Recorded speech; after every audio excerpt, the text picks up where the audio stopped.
This is the perfect way for me to end a long day, one of my many heroes for a number of reasons. As a coach, as an athlete, sitting on the bench in that beautiful courthouse it is, Beaver County's courthouse in the county seat of Beaver. But it's all about Larry Bruno. And I got to tell you, that documentary I saw when Joe Namath came back to town and he was on the mic at Reeve Stadium, tears running down my face in my home in Monaca. I love this place I call home.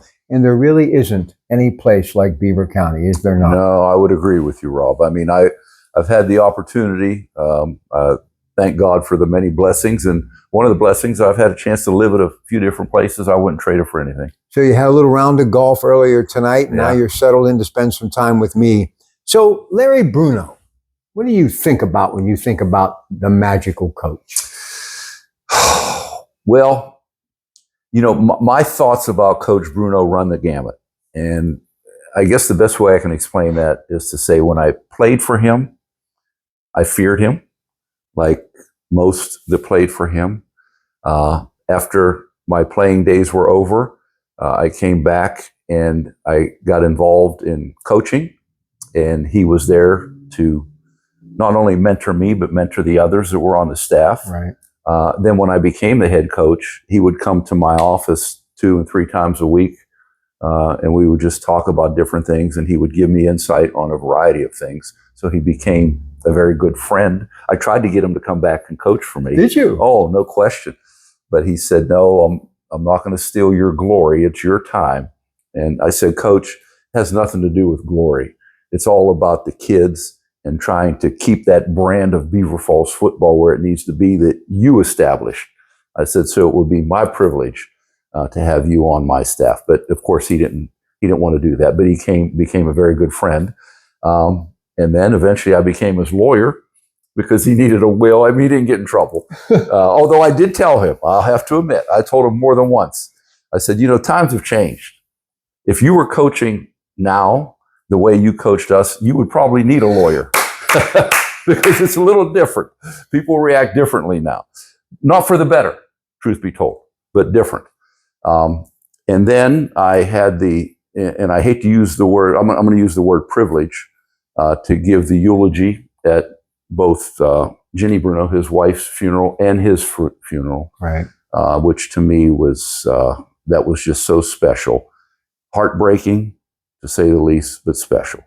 So I knew him in a variety of ways. Well, listen, so by the time you put on the pads as a varsity player, his legend was already solid, a rock foundation, and he would coach a few more. But what was it like that period for Beaver Falls football with Coach Bruno? Coach Bruno made you feel like you were playing in a level that was maybe just below the NFL. Really? Everything was done first class. There was no fooling around. You know, we had a rule that everybody followed. Nobody violated it. Game day, you had to wear a sports coat to school. Think about that. You had to wear a sports coat to school. Now, some guys wore ties. You didn't have to wear ties. Every Friday morning, we had to go to a church service. They had a service for the Catholics at the Catholic Church and the Protestants at the Protestant Church. Amazing. There was no talking. If he saw you during the day, game day, fooling around in school, you were being called into his office and threatened to not play because you're not thinking the way I'm thinking. You need to think about this game. And that actually started the night before. You know, we would have Thursday night practices. We would practice under the lights, first at Reeves Stadium. And then there was a time when, for whatever reason, we couldn't use Reeves. We went to the Polo Grounds in Darlington and practiced under the lights. Really? No, I'm not joking. And we would get on the bus and it was like pregame all around. I'll never forget. We went out to the Polo Grounds for our Thursday night practice. I think this was my senior year. And we're getting off the bus and the bus driver, and you weren't allowed to talk. No talking. The bus driver, as we got off the bus, he said, "You fellas win this game and I'm going to buy you all an ice cream cone." Coach Bruno wanted to fight him. He said, "You don't talk to my team." Oh, it was something. And I'll tell you another episode. We're getting ready to play Elwood City. Great rivalry. Yes. And this was my junior year. And we were sitting in the locker room at Beaver Falls because Elwood's locker rooms they didn't accommodate us, to say the least. So we dressed here. No, it's not that far away. Right. Now, of course, I was born in Elwood, so I'm not discrediting them. But so we were dressed. We were in the locker room waiting for the bus down here behind high school. And who walks in? But Joe Willie Namath. He had gotten hurt in an exhibition game, broke his wrist when he was playing for the Jets. So he was out for, the beginning of the year. He actually came down and we're all sitting in the locker room, not allowed to say a word. Coach Bruno had a red light. When the red light was on, no talking. Oh, yeah. A light. A red light. When that light's on, you don't talk. So we're all sitting there, thinking about whatever, about the game. And, of course, we act like we're thinking about the game, probably thinking about our girlfriends, but whatever. I get it. But no talking. In walks Joe Willie. And double take. Oh, my. And then all of a sudden there started to be a little bit of murmuring and a roar. And here comes Coach Bruno flying out of his office. What are you guys doing? And he's, Joe, how you doing? Changed immediately. Oh, yeah. But it was, he made it big time. I mean, there's no doubt about it. He made it big time. I had the privilege of going on and playing football in college. And during my years in college, I had 3 different head coaches, one of which was Lee Corso. He was the coach my freshman year at Louisville. I found that out earlier tonight. And Coach Corso was great. I mean, he was great. He was a showman. He had a way of promoting things. Now, of course, that's a different level. But as far as the skill of coaching, Coach Bruno was number one on the list. Judge Rick Mancini, Larry Bruno Foundation, the Magical Coach, just a tremendous organization doing amazing things. And as I've said many times, as Joe Namath told me years ago, we're going to do this together, keeping history alive. And as Frank Digger Dawson from the hometown of Larry Bruno, East Liverpool, Ohio, said earlier to me, Larry Bruno's legend will live on forever. So the other thing that Steve Higgins and I were talking about, he had such a connection with big-time college coaches. When he called, they answered the phone. So I got to ask you, how in the world is a kid from Beaver Falls, and there were many, but you end up going to Louisville? How'd that happen? Coach Bruno picked up the phone and made the call. I mean, there's no doubt about it. I had a few options because of him. And the reason why I say that, because having coached myself and having had my sons play, and they were both the 2 that played. I have 4 boys. They all 4 played, but 2 actually played. They were pretty good. I just see how Coach Bruno's influence overrode everything else. As a matter of fact, my senior year, and it was because of him. I mean, I did okay. I mean, What was your position? I played corner, defensive back, and receiver. Now, let me say this, for whatever it's worth. Go ahead. For whatever it's worth. That year, I made first team all-conference, and the running back that was first team all-conference that year was Tony Dorsett. Pretty special. Yeah, and Jesse Moss from Newcastle, and Carlos Daniels from Farrell. I mean, those guys, that was like the real deal. Oh, my goodness. So, I did okay. I'm not going to act like I was the best player ever. I wasn't even the best player of my time. But you have to believe that his coaching really coached you up to be able to play at that next level. No doubt about it. And truth be told, it's because of his coaching that for the longest time, and I don't know if it's still true, I held the interception record at Beaver Falls High School. And that was attributed in no small part to him, because he was such a technician, and he devoted all of his resources to preparing for a game. He had the ability of coaching us and letting us know what was going to happen before the game started, and he usually was right on. So let me just tell you why this guy is so special. And obviously doing play-by-play in Ohio for 20 years, everyone always talked about Larry Bruno getting drafted by the Steelers, going to Geneva, Patterson Field, the running back, who he was. But he also took the post-World War II era, greatest generation, became the fans of the sport, their children, out of smash mouth football. He could do that, but really with Joe and Rich before him, passing the football.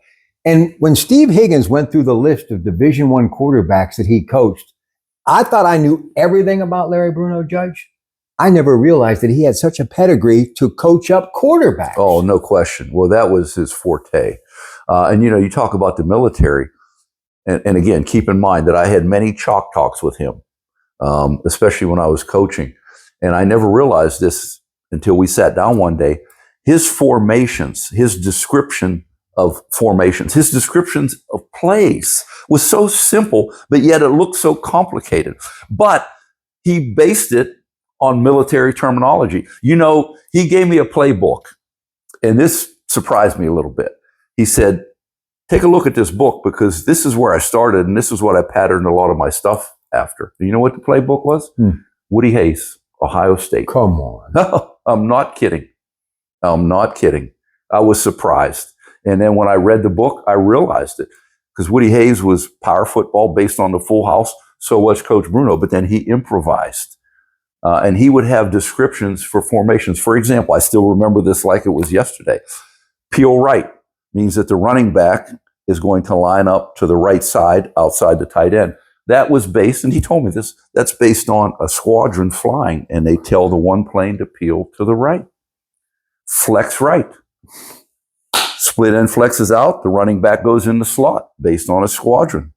The planes flex out to the right. Everyone has their assignment. And his terminology was so descriptive, and yet it wasn't very wordy. Now, you realize back in the day, teachers and coaches weren't making anything. No. You made a better living in the mill. Here's the thing I've often wondered about Larry Bruno.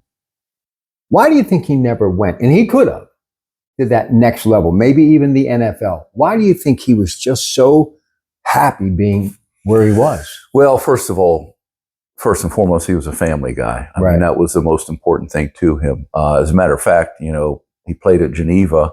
He made the All-Star game, the North-South or East-West game, whatever it was. And he signed with the Steelers. Right, 12th round pick. Yes. But he opted to take a teaching and coaching position at Monaca, mainly because he wanted to be around his family. And also, I think financially, the pros weren't paying a lot of money back then. Mm-hmm. So it might have been comparable what he earned teaching and coaching, because he was also the basketball coach in Monaca. And he had an excellent record as a basketball coach. I found that out sitting in a place called the Silver Bar one night when someone said, yeah, basketball. I said, no, you mean football. They said, no, Larry Bruno was a very qualified and successful basketball coach in Monaca. I didn't know that about him. And you know what? And I could be wrong about this. And of course, in my profession, I know you're not supposed to say things unless you know them for a fact. That's okay. But they may have beaten Wampum when he coached in Monaca. And, when you think of basketball back in those days, I mean, Wampum was the real deal. The best of the best. Yeah. And the thing is, Rob, his number one thing, obviously, was doing everything necessary to be successful on the field. His number one thing, 1A, was helping everybody around him, helping those that played for him. That was his goal. And that's why, I guarantee you, that's why I had the opportunities I did. Because like I said, I did okay, but I was nothing special as a player. But yet, I graduated. I remember I narrowed it down. To 3 different levels. Louisville, Penn, University of Penn, Ivy League, and IUP. Those were my last 3 choices. And I had actually visited several other places because of him. And you miss him to this day? No question. Like a father? No doubt about it. Well, his daughter, Valerie, was my prom date. Come on. Oh, I'm not kidding. What was that like going to that front door? Well, we both, this is high school. I had a girlfriend. She had a boyfriend. But back then, only seniors were allowed to go to the prom, and only seniors from Beaver Falls. No. Well, my graduate, I think we had 520 in my senior class. Because, there was no Black Hawk. Everybody came to Beaver Falls. So Valerie and I were good friends.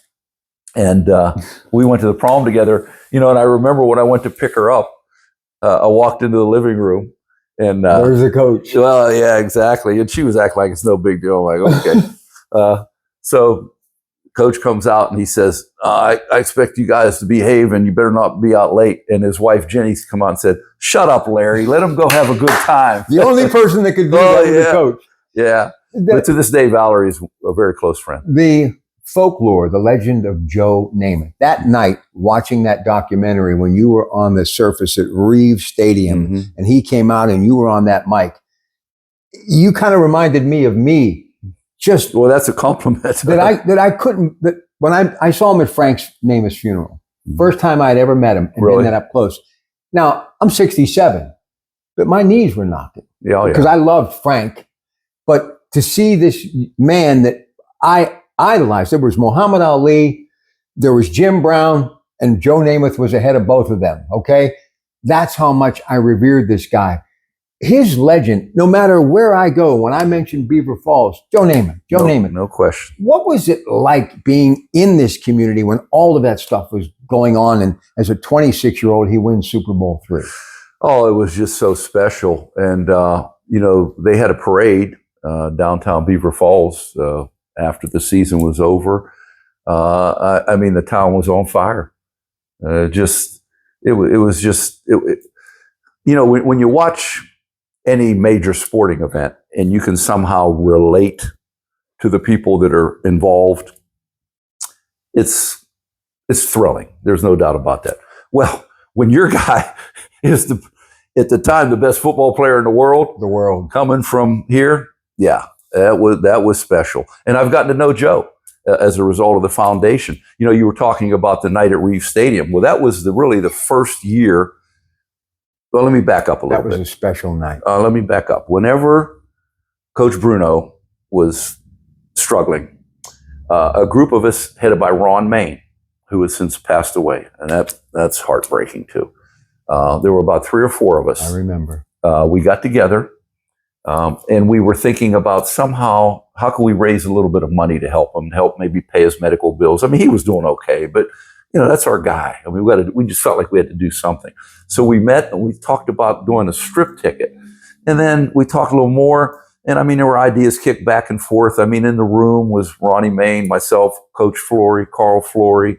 And then, of course, we eventually got input from Traz and, the others. Joe Paterno actually stepped up and made a little donation. Oh, yeah. Pretty special. So what we decided to do was to have a testimonial for him.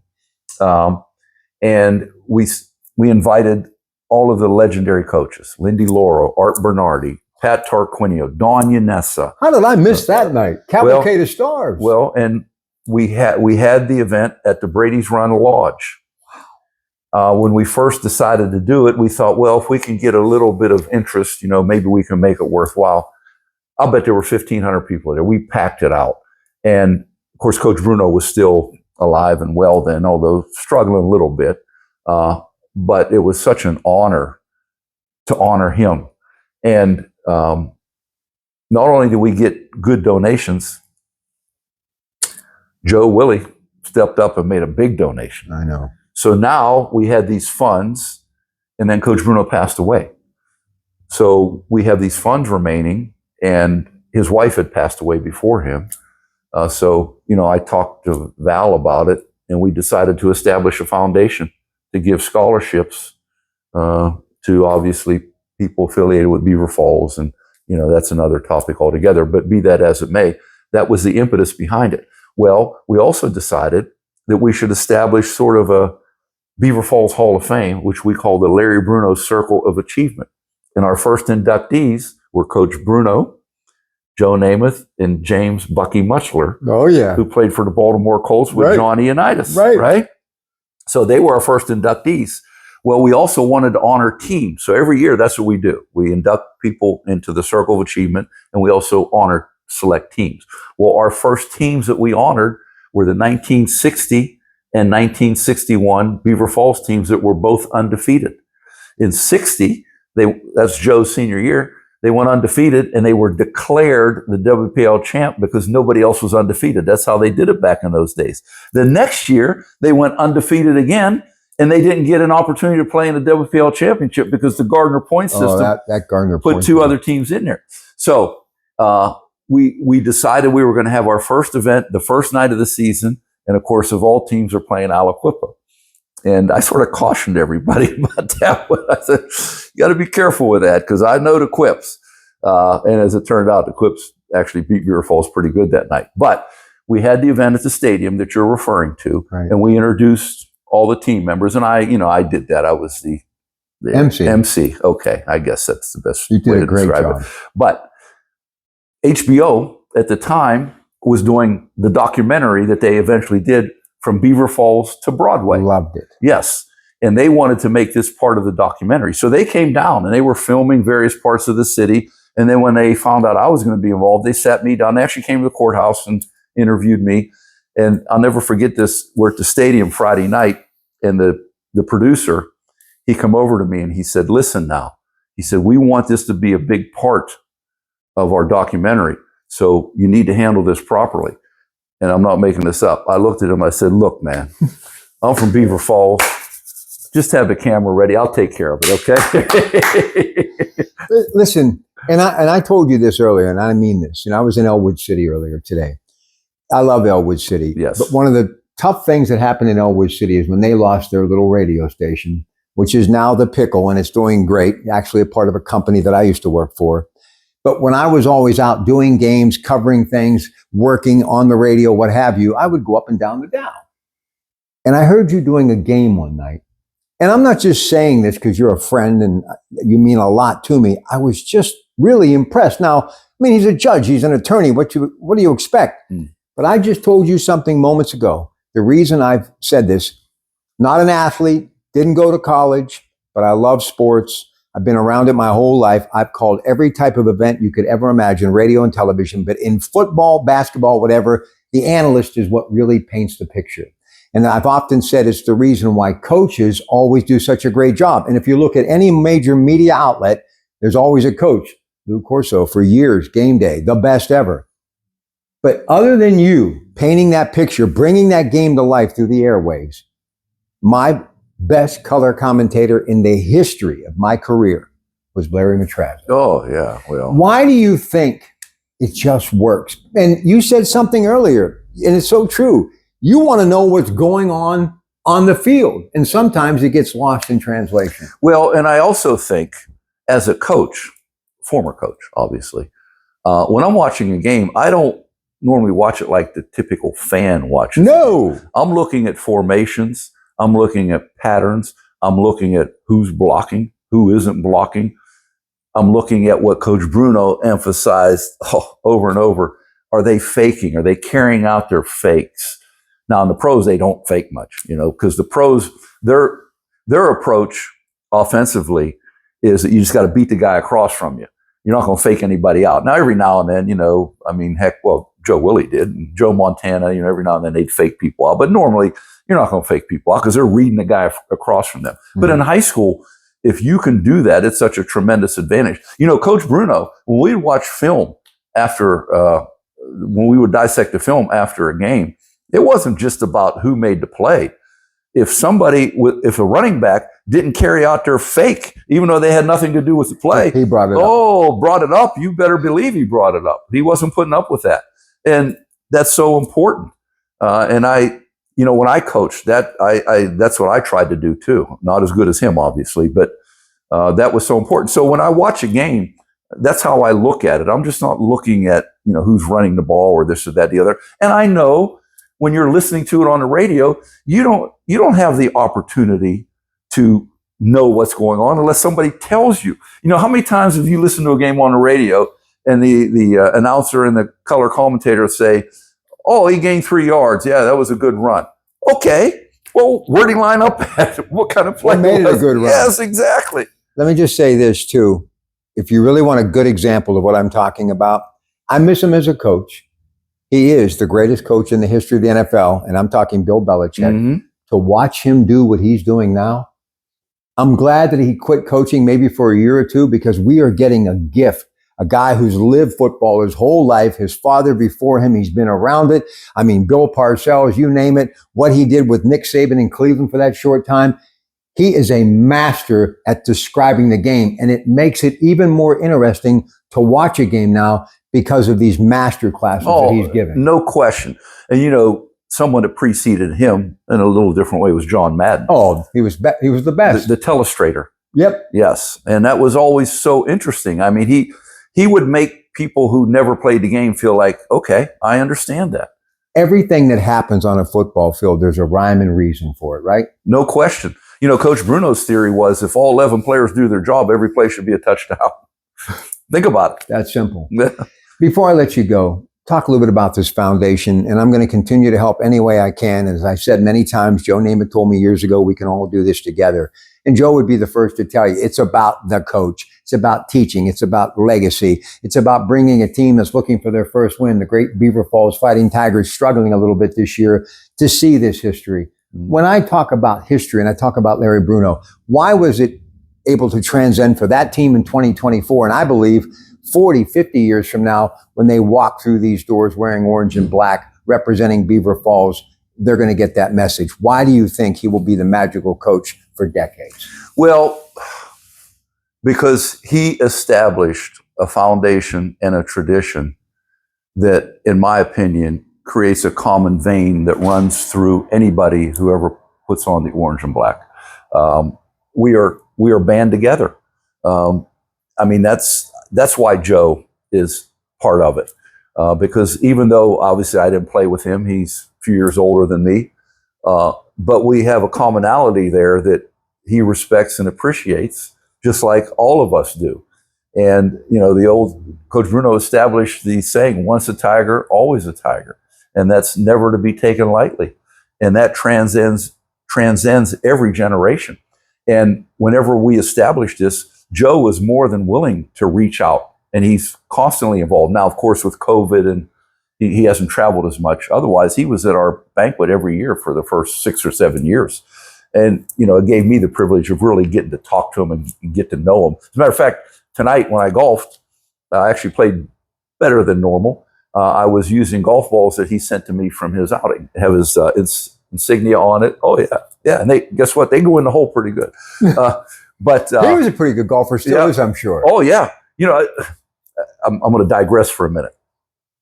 I was at spring break when I was in college, Fort Lauderdale, right? Right. And we're hanging out at the pool, and there was this old timer there. He just looked like one of these guys that you would envision seeing in a back room playing cards somewhere, right? Straw hat, whole bit. He's sitting by the pool, and we're talking. And he said, by the way, where are you from? And I told him. He said, you know, the best golfer that I've ever met is from Pennsylvania. And I said, yeah, you mean Arnie Palmer? He said, no, Joe Namath was a better golfer than Arnie Palmer.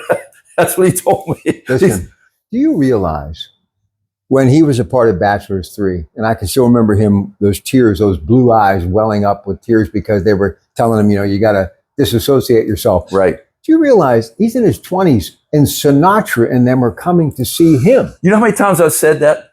Does he understand? Do you understand, Mr. Namath? I mean, come on. Rob, I've said that to him. You know what? And I told him this kiddingly. I said, you know what, Joe? You know when I knew you made it? When Frank Sinatra himself made reservations to have dinner with you.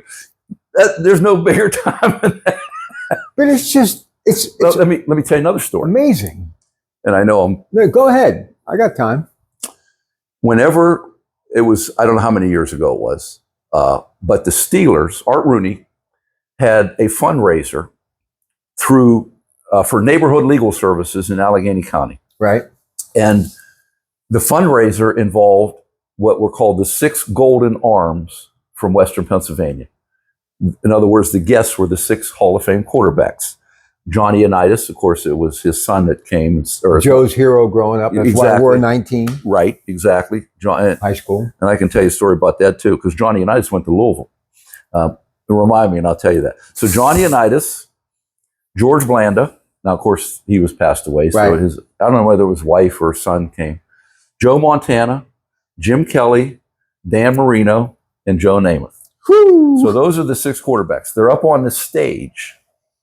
And instead of giving up and giving speeches, and I'm telling you, there were 5,000 people at this banquet at $500 a head or whatever. No, and Joe paid for us. He paid for me, Ron Main, I think Stevie Higgins went, handful of guys from the foundation.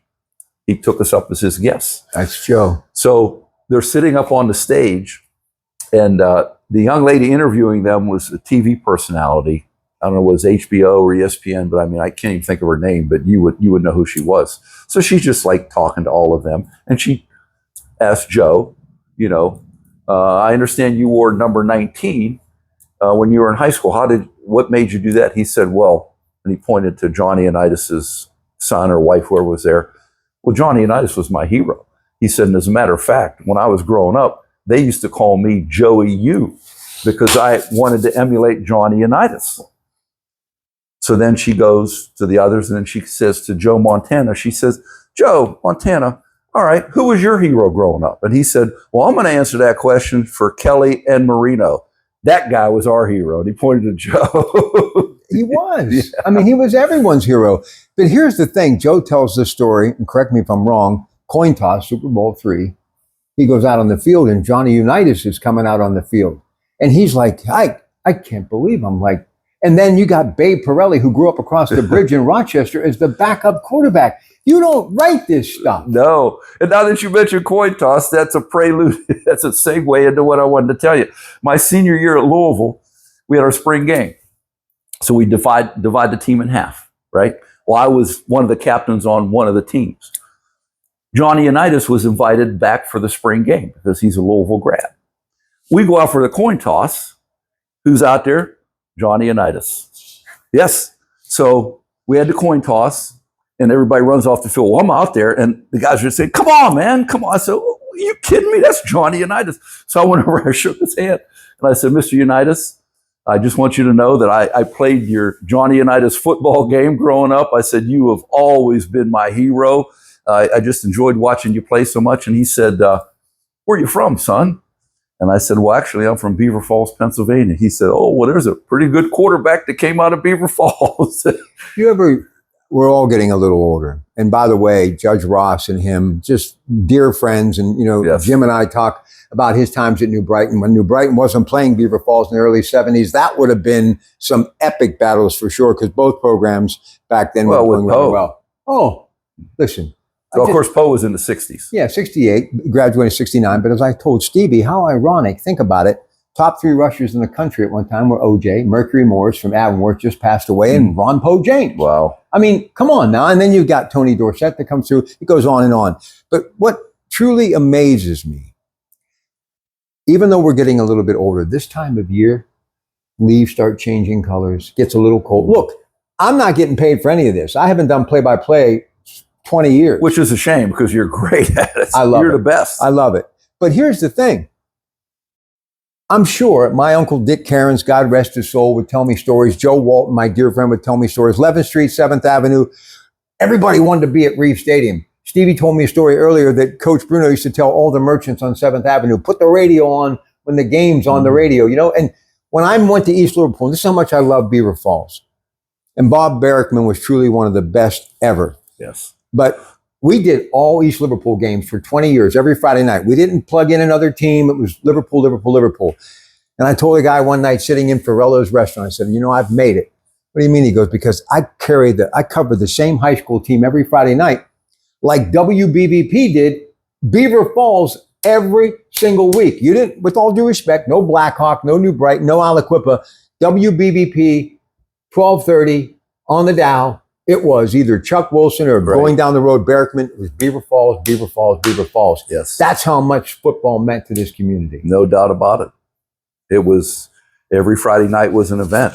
And Coach Bruno also did something that, of course, is taken off in other places. He talked to some of the local, I don't know whether it was Zambelli or whatever, fireworks people. Stevie was talking about that. Yes. And they would shoot fireworks off before the game. And then if you were in the 5-mile radius, you would know when Beaver Falls scored because there's a firework going up. Larry Matrazzo, my beautiful children and their mothers, of course, he is her father. He is their grandfather. He just celebrated a birthday. I'm a little biased. He was a bright, offensive-minded football coach, and he was a tremendous player. Braddock, Geneva. It just seems like when we talk about all these coaches in Beaver Falls, I just want to focus on him because I am a little biased. He was an exceptional football mind, wasn't he? No question. And he was, Coach Bruno obviously ran the show, right? But he relied on Traz a lot during my playing time, my years. I guess you could call him the offensive coordinator, head assistant. Yeah, well, he would. There's no doubt that he had a lot of input into what was happening on the field, and he was such a good coach. And one thing he did, because I played defensive back, when we would have pass skeleton, he would be the quarterback for the other team. I'll tell you what. He could still wing. Whoa, my goodness. It was tough to cover guys, not because the guys were that good running the patterns, because he could throw the ball so well. But Rick, think about this, Judge. You, Bobby Blythe, Carl Flory, Larry Matrazzo, everybody talks about the people that coached with Belichick. Many of those guys didn't go on to do good things, even though they were great assistants. The people that I just mentioned, especially Joe Ursita. Yeah. All won a Whitfield championship 30 years ago. All of these coaches went on to do incredible things as head coaches. Yeah. Well, and you know what, Rob, even more important than that, as people, because that Coach Bruno, you learn from him, you have to be a good person. You have to do things the right way. And that when I coached, I can tell you, like I said, obviously I'm not putting myself on his level. You were pretty good. But I emulated a lot of that. And I used to tell my players before every game, I would say, fellas, we got a game to play tonight. And right now, this is the most important thing we're doing. And in anything you do, you need to give your best effort. You need to do things the right way, and you need to never give up. And if you do that, I guarantee you, God will honor your efforts and we'll come out on the other end with pride and knowing that we did everything we could. You think being a player and a coach around Larry Bruno made you a better human being as a father, as a husband, and as a judge? No doubt about it. No question. He set a standard. I can tell you, when he was around, of course, I wasn't, during his latter years, I was a judge. But when he was around, when I was practicing law, when I was coaching, when I became a judge, my parents were the greatest, but I always wanted to make him proud. I mean, no doubt about it. You know, when I ran for judge, he campaigned for me. Yep. I mean, yeah, he was out handing out whatever. No wonder you're a judge. Yeah. He was the best. Listen, he treated me, and I remember those big hands, but he always put that hand on your shoulder. Listen, I didn't play for him. He didn't know me, but he treated me as though I was the most important person in the room. You know what, Rob? I used to tell people all the time, if I have to give you a quick description, football-wise, of Coach Bruno and life-wise, he is the closest thing to Vince Lombardi you'll ever meet. Boy. Think about that. Boy. He actually even looked like him a little bit. Listen to me. You just gave me something to think about for the next week. It's like separated at birth. Twins. Yeah. And I'm sure he had a Lombardi sweep that you did over and over and over. Oh, yeah. Again. Well, he used to call it 29 buck green. Pulling both guards, faking to the fullback, handing to the tailback, going around. That's why, when I watch these documentaries, although they haven't been on lately, but when you watch the old Green Bay Packers, I said, heck, we ran that play. Paul Hornung. This guy was revered. I mean, if you go to East Liverpool, Ohio to this day and mention his name, he's revered, this guy. Well, and rightfully so. Rightfully so. You remember where you were when he passed? Christmas Eve. Stevie said it was just so emotional. Even though you knew he was ailing. Let me put it this way.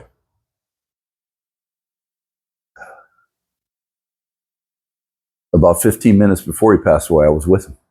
I went to visit him. Really? Yes. And I was talking to him, but he wasn't responding. And he, you could tell. And I actually left. I had a little, I can't remember who gave it to me, but I had like a little miniature plaque of Jesus coming into Jerusalem on a donkey. It was just like a little plaque. Right. And I'll never forget this. I put it right by his bed and I just said, Coach, you're in good hands. Oh. And I had no idea that was going to be. Yeah. And then his son, Larry, when I talked to him afterwards, he said, when I went to the room, he said, I saw that little plaque there. And he said, I knew you were there. And I said, yeah, I left that there. He was a man of faith, no doubt. Oh, no question. Well, like I said, whenever, every Friday, you had to go to church. There was no ifs, ands, or buts about it. And if you were Catholic, you went to the Catholic church. If you Who were does that? Protestant, well, unfortunately, nowadays, they wouldn't, nowadays, separation of church and state, yeah, okay, I hear you. But whoever come up with that theory goes to a separate church and lives in a different state than I do.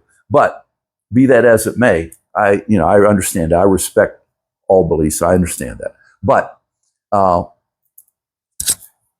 full-blooded Italian, but I'm not Catholic.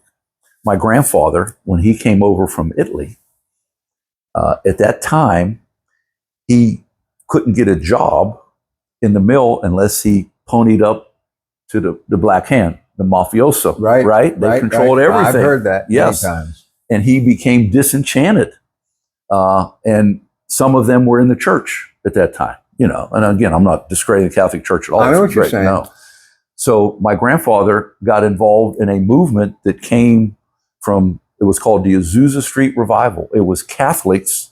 It was Italians who were not Catholic. And it was the Pentecostal movement that came from there, Chicago, Cleveland, and then on down to the Valley.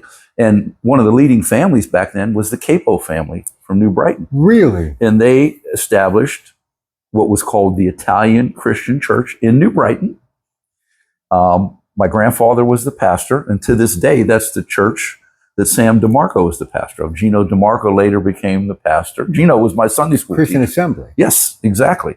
And that was a group of Italians who had, I don't want to use the word broke away, but were not involved in the Catholic Church. So when we were having those Friday morning services, I was going to the Protestant one with Coach Gene Haar. I heard all about him tonight, too.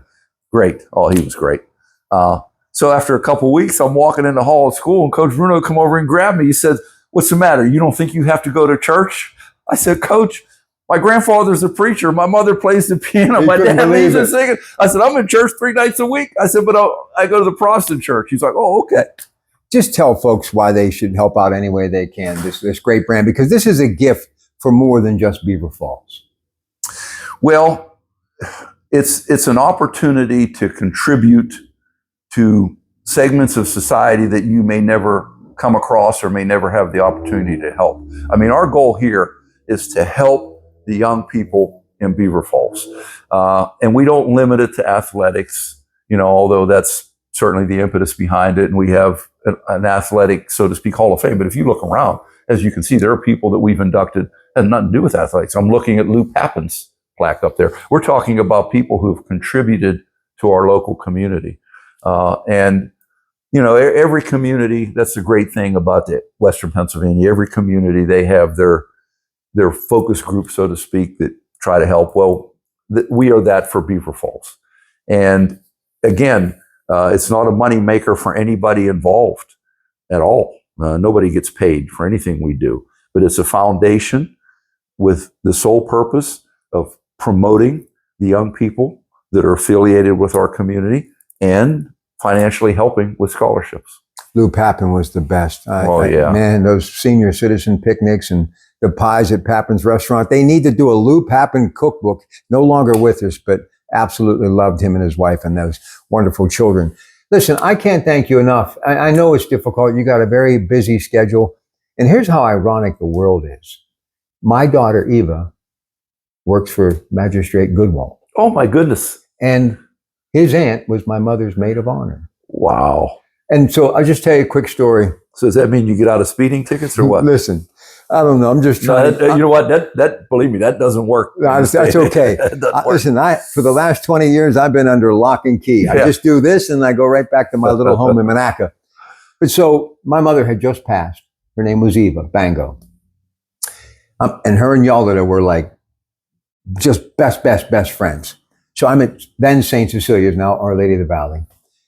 And my daughter Eva is just maybe 3-4 years old. And I get a tap on my shoulder and it's Yolanda Goodwall. And I went, Yolanda, namesake Eva, my mother Eva. I said, look, this is Eva. Well, she just made a huge fuss.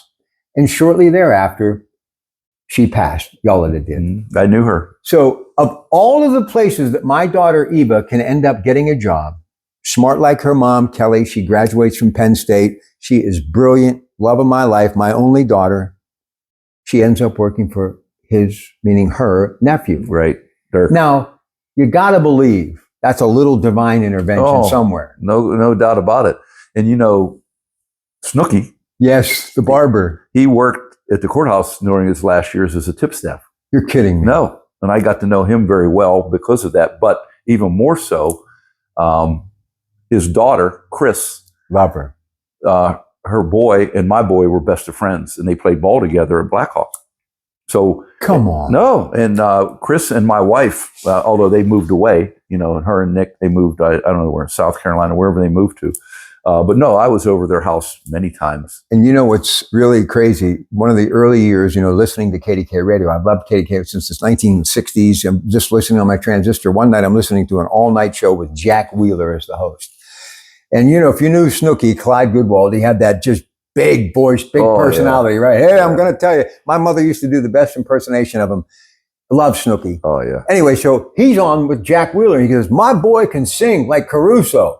I'm like, oh, no. Mom, you got to hear this, Rick, meaning Rich Goodwald, young kid, he's singing a cappella through the phone. Wow. And he had an incredible voice. Sadly, he's no longer with us. But, the joy that brought me. Every once in a while, you just need a little hug from your mom or Yolanda.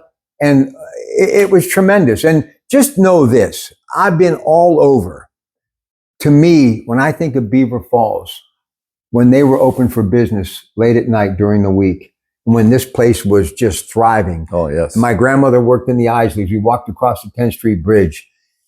I don't know if I'll ever experience that anywhere the rest of my life, no matter where I go. It was amazing. No question. I remember guys coming, friends of mine from college, we would come home and, the Blue Room was the hangout. Yeah. Shoot a little pool. I spent many hours in there.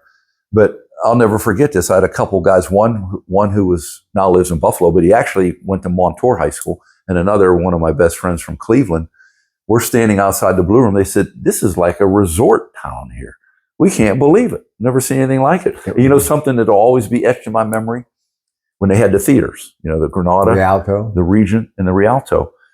When The Godfather was being shown, I remember I came down to watch it. There was a line 3 blocks long. I was in that line. Yes. It was tremendous. Yes. Man. It was tremendous. Listen, all I know is there is no place like home and there's nothing like football. And I'm so proud to be a fan of what we're doing at Odyssey. I think we do as good, if not better, than anyone ever has covering it. Dan Zangrilli and that entire team.